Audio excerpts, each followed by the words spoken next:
Shalom, selamat pagi. Tuhan Yesus memberkati dan salam ketemu lagi dengan One Way Ministry.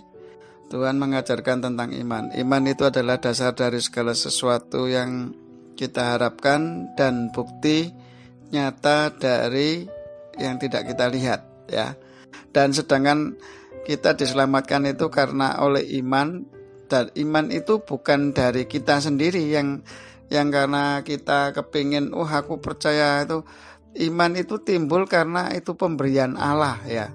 Iman itu nggak bisa kita paksakan. Itu seperti diri kita gini, ya. Lahir di dunia ini nggak bisa milih, saudara. Mau jadi orang Cina, mau jadi orang Jawa, mau jadi orang Arab, itu namanya, ya, iman itu seperti itu, saudara. Nggak bisa milih karena itu pemberian Allah, gitu loh. Kita dilahirkan di dunia itu karena pemberian Allah. Iman pun juga begitu, saudara yang dikasih Tuhan. Kalau nggak percaya, ya, kalau sampean lahir di daerah mana, ya, Cina mungkin, ya, Cina nanti kebanyakan sembayangan, saudara, Buddha atau Konghucu gitu, ya. Tetapi kalau Anda lahir di daerah Amerika atau daerah Eropa gitu, mungkin kebanyakan Kristiani dan Katolik, ya, mungkin, ya. Dan kalau di Timur Tengah kebanyakan langsung Islam, saudara. Nah, kalau di Bali kebanyakan ya Hindu gitu, ya. Jadi begini, saudara, kita itu nggak bisa milih. Jadi itu pemberian gitu loh. Wis ono iku wis dikei gitu loh. Manusia itu lahir di komunitas apa, dia akan seperti itu. Lagi kalau nggak percaya, saudara, ya. Kalau kita lihat di suku-suku pedalaman, suku Dayak atau di Papua mungkin, ya, mereka nggak pakai pakaian biasa, saudara, pakai koteka gitu aja sudah biasa itu.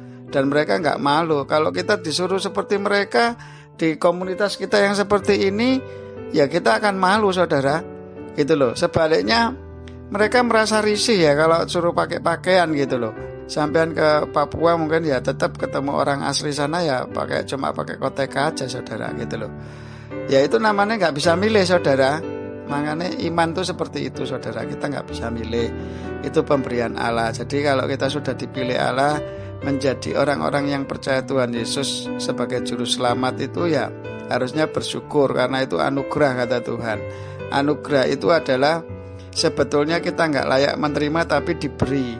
Itu namanya anugerah, saudara. Nah, saudara bisa percaya Tuhan Yesus itu, yang jelas itu sampean akan dituntun dalam seluruh kebenaran Allah dan hanya memuliakan Allah dan bermanfaat bagi sesama manusia. Segala sesuatu tercipta itu pasti ada yang mencipta gitu loh. Makanya kalau di firman Tuhan kan dikatakan bahwa manusia dicipta oleh Allah gitu loh. Ya, kalau ada orang-orang yang belum percaya bahwa adanya Allah, dia awal dan akhir, ya, alfa dan omega, ya nggak apa-apa, terserah. Itu karena memang sudah dicipta seperti itu. Dia memiliki lingkungan yang seperti itu gitu loh. Jadi kita nggak bisa memaksa, saudara. Makanya Tuhan katakan apa? Yo, belajar berdoa supaya nanti Tuhan yang membentuk hati mereka gitu loh. Kita semua manusia di muka bumi ini kan ciptaan Tuhan.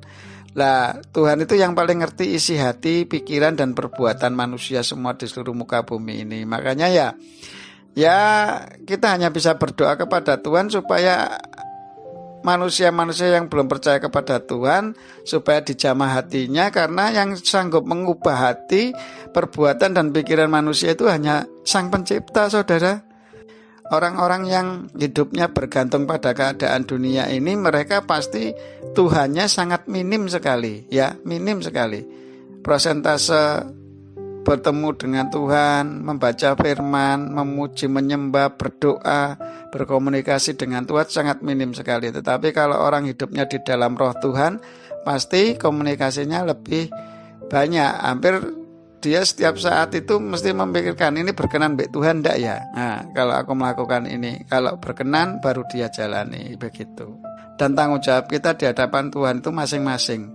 Bukan karena golongan, bukan karena denominasi gereja, bukan karena badan gereja, bukan karena pendeta, bukan karena orang tua, bukan karena anak, bukan karena tetangga, bukan karena orang lain kita masuk dalam kerajaan surga.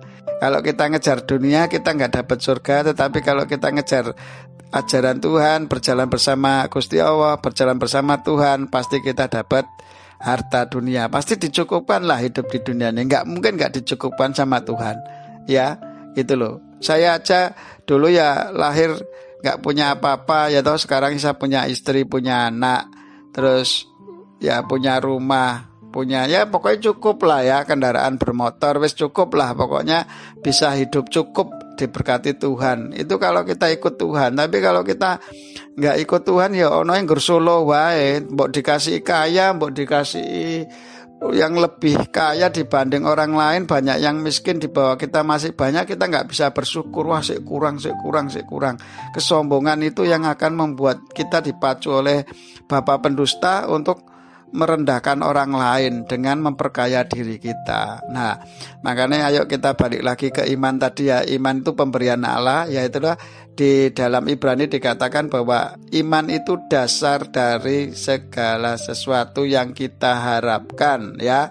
Jadi yang kita harapkan itu, yang kita tujuan, goal kita apa? Ya mati masuk surga, hidup di dunia ini menjalani menjadi pelaku firman, itu pengharapan kita gitu loh ya. Jangan sing macem-macem. Nanti Tuhan pasti cukupkan. Kita ini ciptaannya Tuhan, maksud sing nyiptakno ndak tanggung jawab ya ndak mungkin toh gitu loh. Nyiptakno itu ya pasti tanggung jawab gitu. Ayo saudara diingat.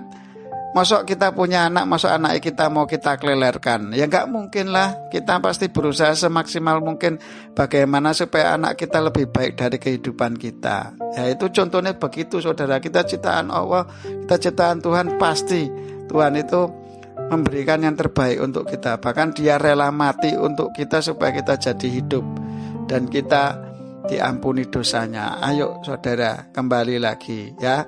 Terus yang terakhir dikatakan di situ apa? Bahwa bukti dari apa yang tidak kita lihat. Nah, nanti kalau kita sudah meninggal ketemu Bapa di surga. Kalau sekarang kan kita belum bisa ketemu Gusti Allah melalui tatap mata langsung ya, karena Dia berupa roh adanya, jadi nggak kelihatan ya toh. Nah, nanti itu akan terbukti iman kita pada saat kita meninggal dan kita menjadi pelaku firman dan bermanfaat bagi sesama, dan itu nanti kita ketemu di surga, baru ketemu dan akan terbukti itu ya. Setelah kita meninggal, kita masuk surga, kita ketemu. Jadi iman itu adalah dasar segala sesuatu yang kita harapkan, bukti nyata yang tidak kita lihat ya. Itu ya saudara yang dikasih Tuhan, ojo mikiri daging tok ae, bukti nyata yang tidak kita lihat.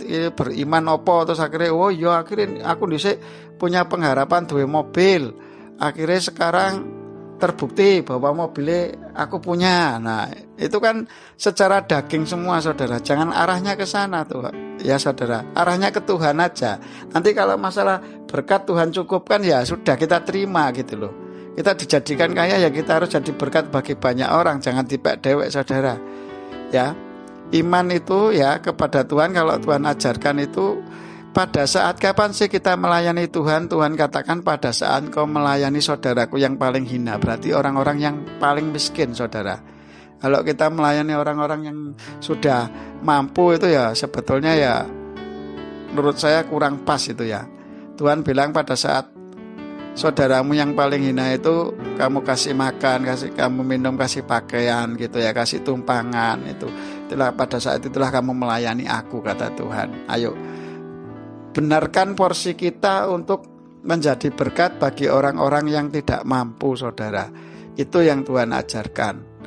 Nah, kita memberi orang tetapi supaya orang itu nanti bermanfaat bagi kita, ya itu namanya bukan kasih yang tulus saudara, itu namanya kasih imbal balik ya.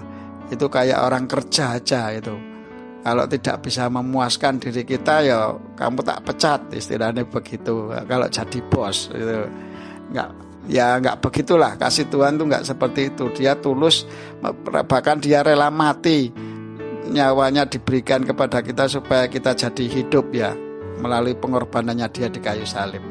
Oke, ngerti ya sekilas tentang iman, bahwa iman itu adalah pemberian Allah dan kita tidak bisa milih karena itu pemberian gitu loh.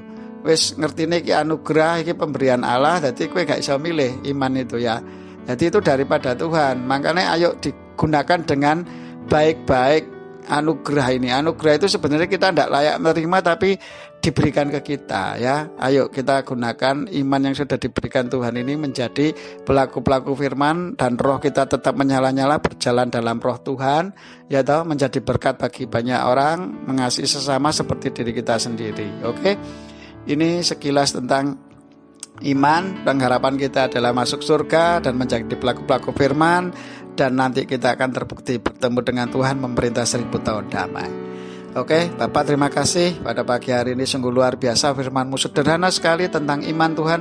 Biasanya kita jarang membahas tentang iman ini sedetil ini, tetapi terima kasih Engkau sudah membukakan tentang iman ini ya Roh Kudus.